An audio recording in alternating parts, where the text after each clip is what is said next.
So, good afternoon, students. Let us continue carbohydrate. You know that carbohydrates are polyhydroxyaldehyde or ketones, which are compound which yield these on hydrolysis. They are hydrates of carbon. They are classified into monosaccharide. Example: glucose, fructose, which are simple sugars. Then oligosaccharide, again disaccharide. Oligo means 2 to 10 monosaccharide units. On hydrolysis they give 2 to 10 monosaccharide unit. Example further classified into disaccharide. Example sucrose, maltose, lactose is the best example. Again they are based on the number of carbon, triose, disaccharide, triose, tetrose, pentose, hexose and heptose classified. Okay. So third one is polysaccharide. On hydrolysis they yield more than 10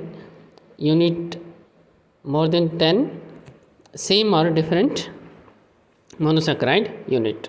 Okay. So in again polysaccharides are further classified into homopolysaccharides. On hydrolysis they yield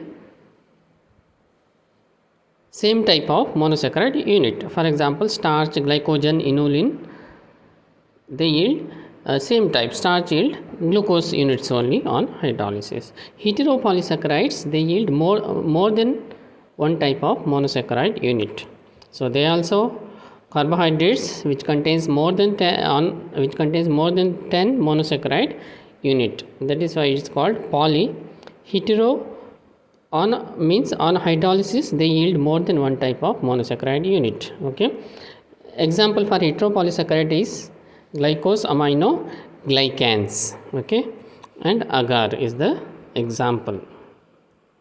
So as per your syllabus and content, you need not to remember any structure as such, but the compound name you should remember. So no need to worry much about.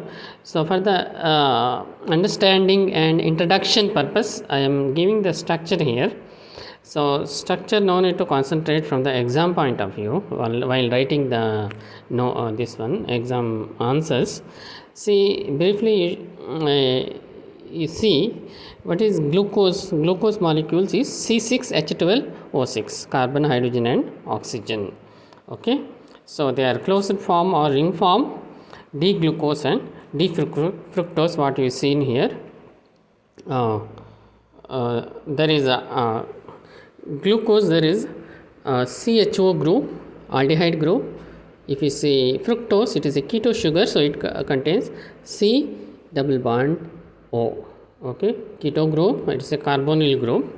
Okay, so it is fructose.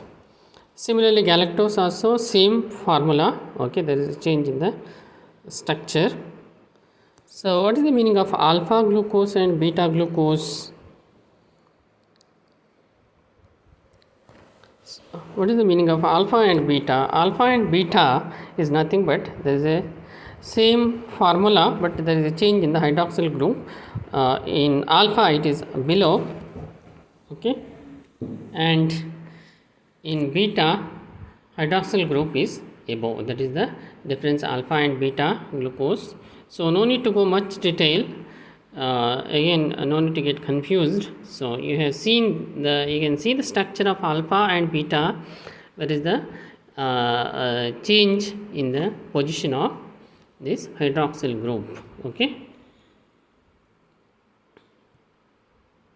So further, this monosaccharides, as we told during the classification of monosaccharide, they are classified based on the number of carbon and based on functional group. What are those functional groups?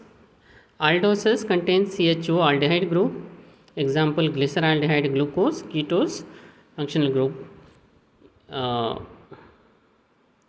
is keto. Functional group is C double bond O. Okay, so fructose is the example, even sucrose also example. Okay, this slide you have already seen monosaccharide under aldose and ketose. So it is just a repeat slide. aldose and ketose, please be remember. So this is again aldose and ketose structure, just to show presence of aldose sugar which contains CHO group, ketose sugar contains C double bond O. That is all. Okay. So one more word you should know, mutarotation. Mutarotation. Before mutarotation, briefly you should know isomerism. You studied already 12th standard. So these carbohydrate sugars, mainly monosaccharide, they exhibit isomerism. Mainly stereoisomers. Okay, stereoisomers have same molecular formula and same structural formula, but what is the difference? But different spatial configuration of atoms. Same molecular and structural formula, but different spatial configuration of atoms. They are stereoisomers. Again, there are two types stereoisomers. This is not there in your syllabus in detail, so I am not putting the slide. Okay, no need to get confused. Mutarotation short note is there for you. So stereoisomers, maybe either they are geometric isomers or optical isomers. Again, sub classification is there in geometric, cis, trans and all, but these glucose exhibit optical isomerism.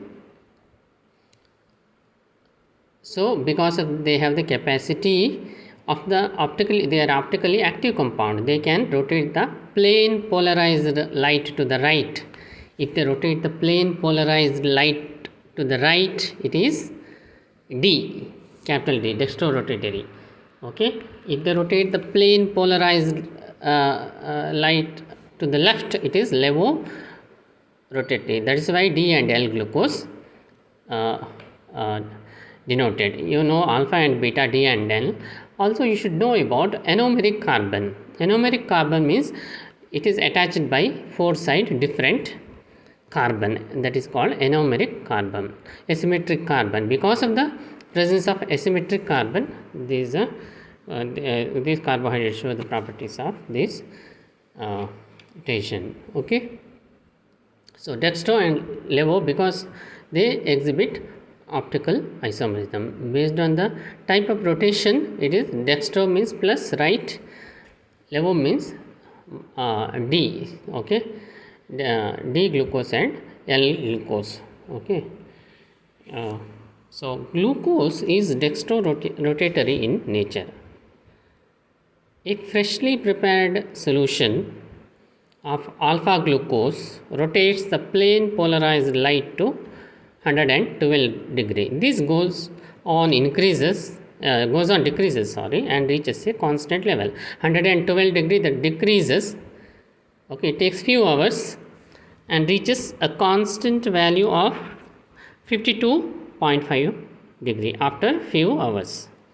What is freshly prepared solution means? In aqueous solution, glucose dissolved in water. Okay, a freshly prepared solution of alpha glucose rotates the plane polarized light to 112 degree. As the time passes, this decreases and reaches a constant value of 52.5 or 7 after few hours. Okay, that is alpha. Rotation on fresh solution of beta glucose is plus 19. Alpha is 112, beta is plus 19. This goes on increasing. In alpha it is decreasing, here it is increasing and reaches a constant value of 52.5 after few hours.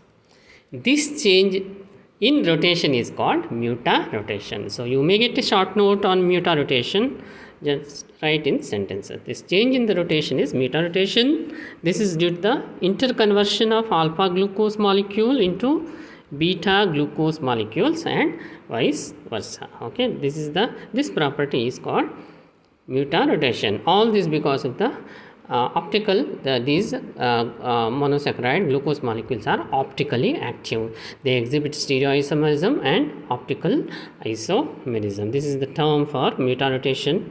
There is one small reaction. This shows again in this slide. If you don't get, need not remember, you can just write in the sentence these two slides for beta rotation. This is the definition and these two slides. Okay. Now let us come to disaccharide in brief. Let us see disaccharides in brief.